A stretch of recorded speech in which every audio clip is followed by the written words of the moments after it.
आज हम बात करेंगे किडनी स्टोन्स के बारे में। जो किडनी है वो ब्लैडर से कनेक्टेड होती है। कुछ लोग कहते हैं कि जैसे नली में पथरी अटक गई है। So when we talk about the nali, ये नली वही होती है। सबसे मेन इंपॉर्टेंट कारण जो होता है वो होता है पानी, जिस पे कोई इंसान ध्यान ही नहीं देता है।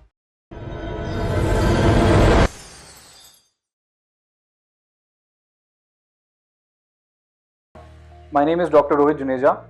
I'm a urologist, uro-oncologist, andrologist, robotic and kidney transplant surgeon. I know fields थोड़ी ज़्यादा हैं, but actually a urologist does all these work. Urologist वो होता है जो किडनी से लेके पेनिस के टिप तक कुछ भी इशू होता है तो उससे रिलेटेड सारे काम करता है। चाहे वो किडनी स्टोन्स हो, चाहे वो किडनी का कैंसर हो, यूरेट्रिक स्टोन्स हो, ब्लैडर का कैंसर हो, प्रोस्टेट से रिलेटेड कुछ हो, टेस्टिस से रिलेटेड कुछ हो, पेनिस से रिलेटेड कुछ हो, या फिर यूरेथ्रा, यूरिन के पैसेज से रिलेटेड कुछ हो। सो व्हेन आई से यूरो-ऑन्कोलॉजिस्ट वो होता है जो kidney, prostate, bladder, ureter, testis और पेनिस के कैंसर के ऊपर काम करता है। एंड्रोलॉजिस्ट जो male sexual health, male infertility, ऐसा जरूरी नहीं है कि इनफर्टिलिटी सिर्फ फीमेल्स में हो, मेल्स में भी इनफर्टिलिटी इश्यूज होते हैं और उसी को एंड्रोलॉजिस्ट बोलते हैं।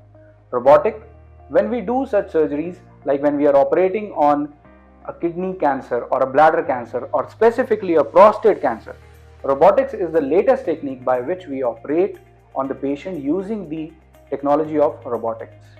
And when I talk of kidney transplant, तो kidney transplantation तो हमारा फोटे होता ही है। तो बेसिकली एक यूरोलॉजिस्ट ये सारे काम करता है। थोड़ा समय निकल जाने के बाद सब लोग अपनी अपनी एक स्पेशलिटी पकड़ लेते हैं, but a urologist does all these things. So in case if you are in need of any such sort, you need to go to a urologist. एक सेक्सोलॉजिस्ट अलग से कोई डॉक्टर नहीं होता है, यूरोलॉजिस्ट ही एक एंड्रोलॉजिस्ट भी होता है। कुछ लोग इसको प्रैक्टिस करते हैं as speciality, they practice only andrology, कुछ लोग प्रैक्टिस करते हैं एज जनरल यूरोलॉजी। सो आज हम बात करेंगे किडनी स्टोन्स के बारे में। किडनी स्टोन्स एक बहुत कॉमन टॉपिक है। अब किडनी स्टोन्स स्पेसिफिकली किडनी में नहीं होता।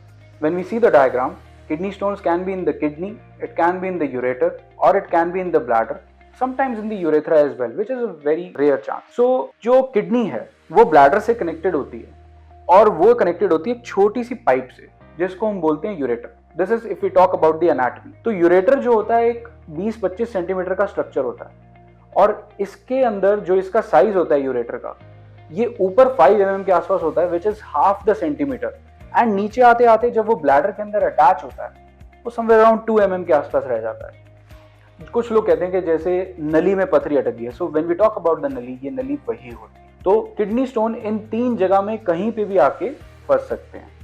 अब किडनी स्टोन बनने के बहुत सारे कारण होते हैं, डाइटरी फैक्टर्स होते हैं।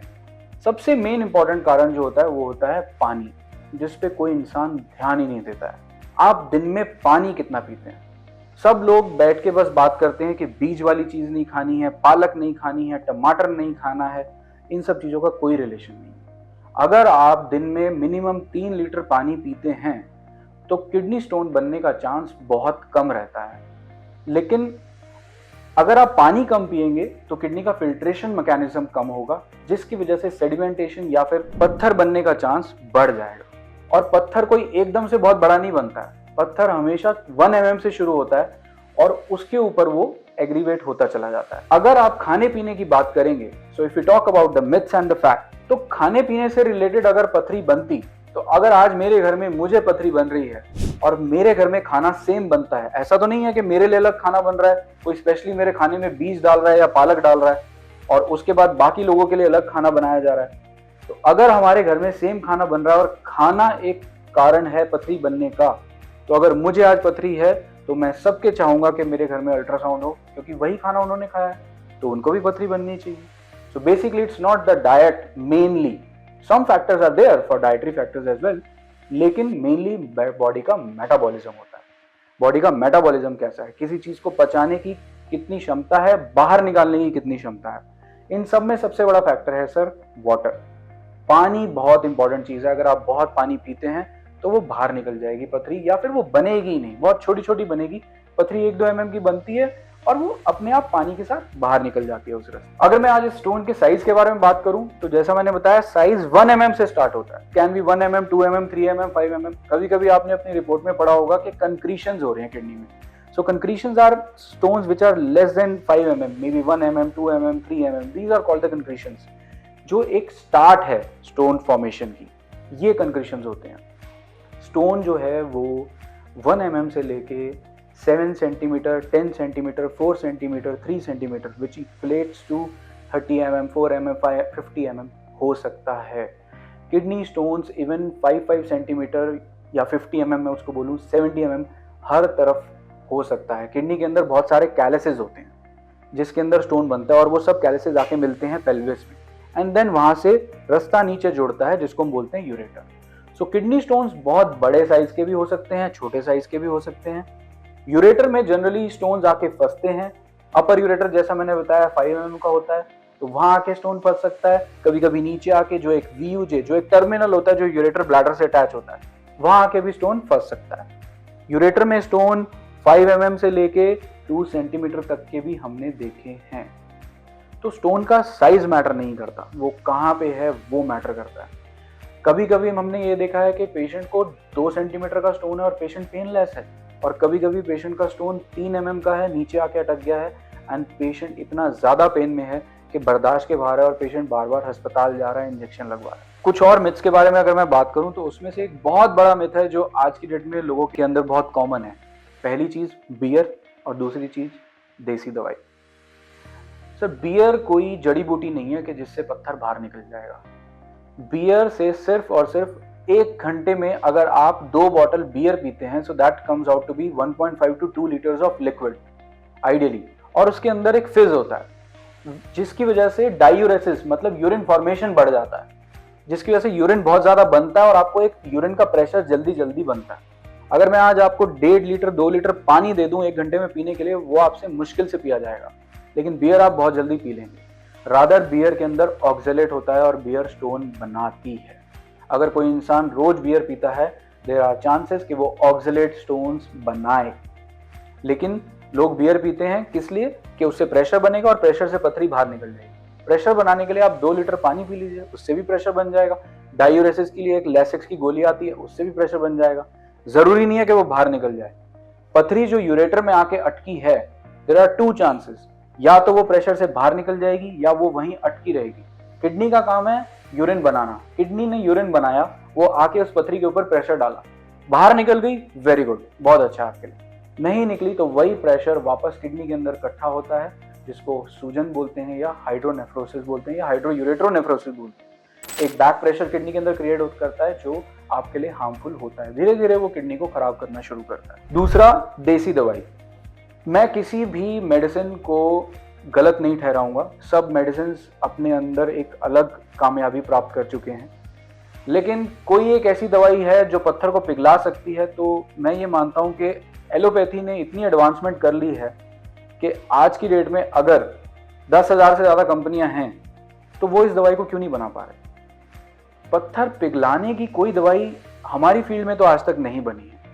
पुश करके बाहर निकालने की कुछ दवाइयां हैं, जैसे टैम्सुलोसिन नाम से एक दवाई है और इसके साथ साथ एक डेफ्लाजाकॉर्ड भी हम कभी कभी दे देते थे जो पहले ज़माने में भी चलता था और आज भी कभी कभी चलता है, जिससे कि जो पैसेज है वो थोड़ा सा डायलेट हो जाता है और स्टोन अच्छे से पास ऑन हो जाता है. लेकिन आज तक हमारी फील्ड में ऐसी दवाइयाँ नहीं बनी है कि जिससे कि पथरी पिघल जाए और पिघल के अपने आप बाहर निकल जाए. जनरली पेशेंट प्रेजेंट कैसे करता है कि उसको एक पेन होती है, पेन बहुत सिवियरिटी से होती है, यहाँ से स्टार्ट होती है, कभी यहाँ से स्टार्ट होती है, स्टार्ट होकर नीचे जाती है, कभी यूरिन पैसेज की तरफ जाती है. पेशेंट एक अलग डिस्कम्फर्ट में रहता है.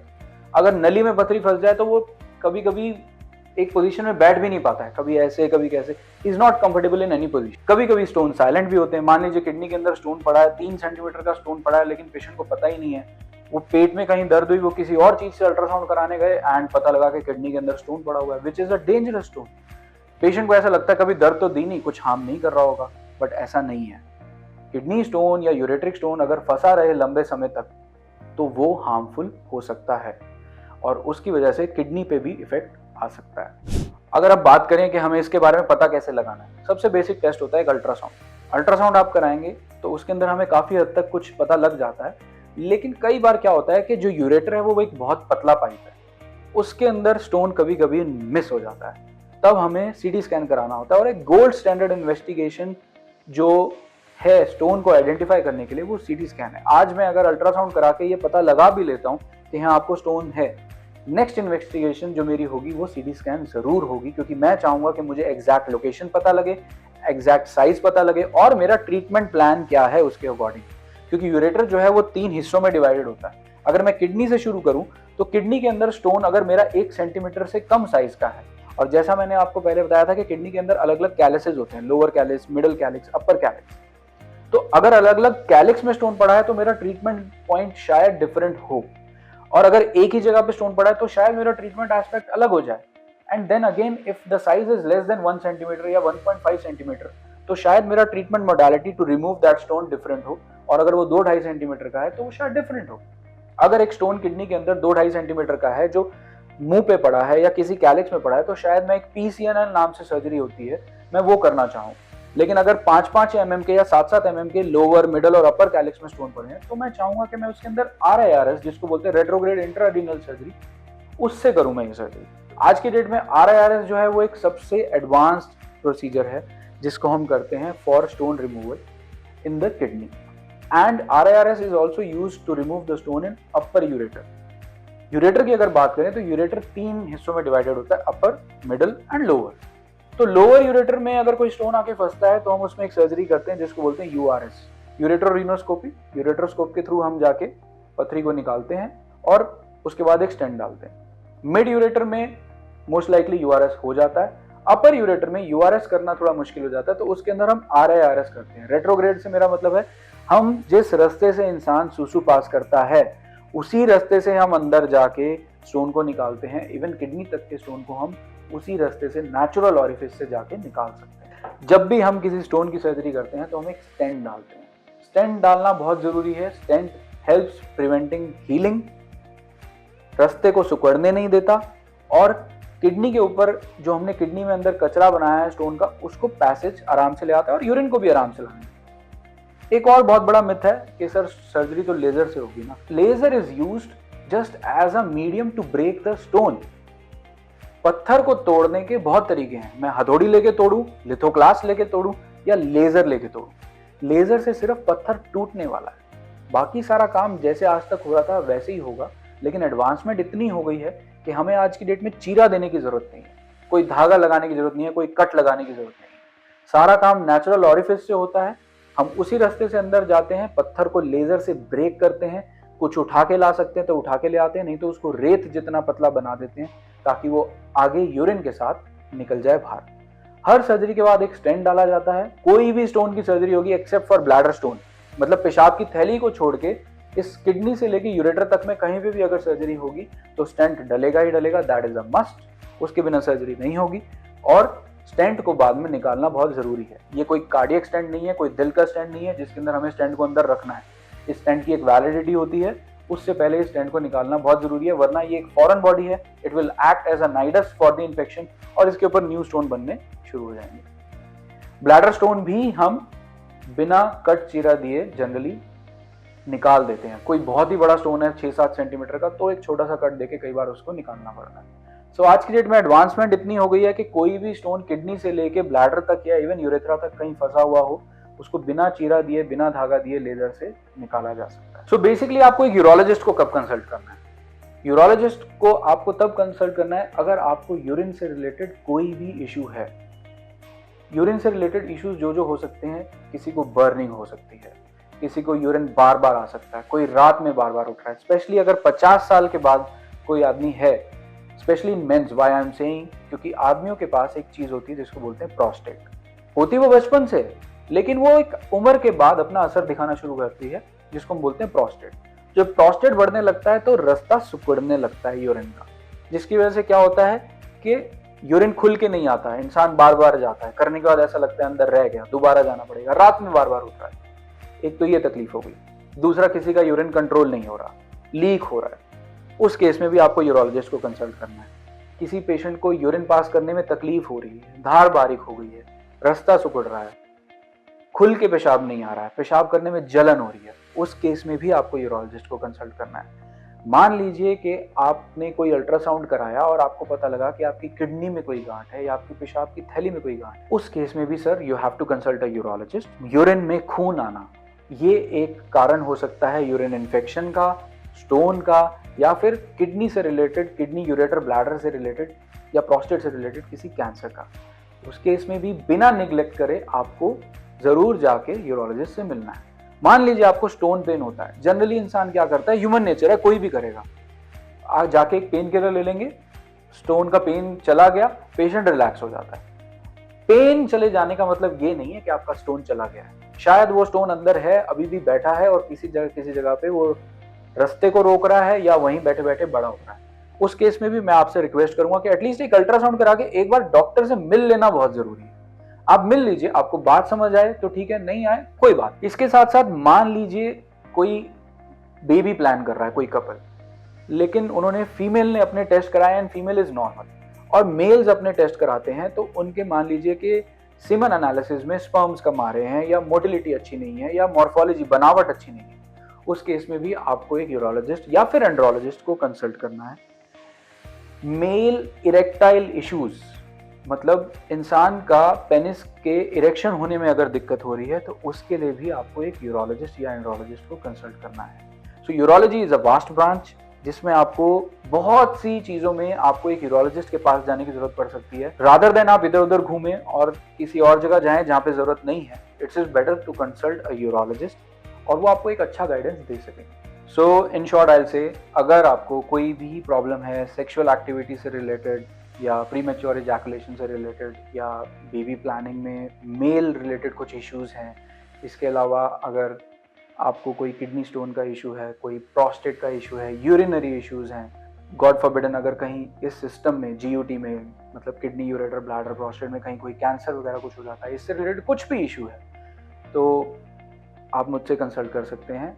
मैं अपने क्लिनिक पे जो पश्चिम विहार भैर एन्क्लेव में है, 410 फर्स्ट फ्लोर, मैं यहाँ पे बैठता हूँ। शाम को जनरली मैं 7 से 9 यहाँ मिल जाता हूँ।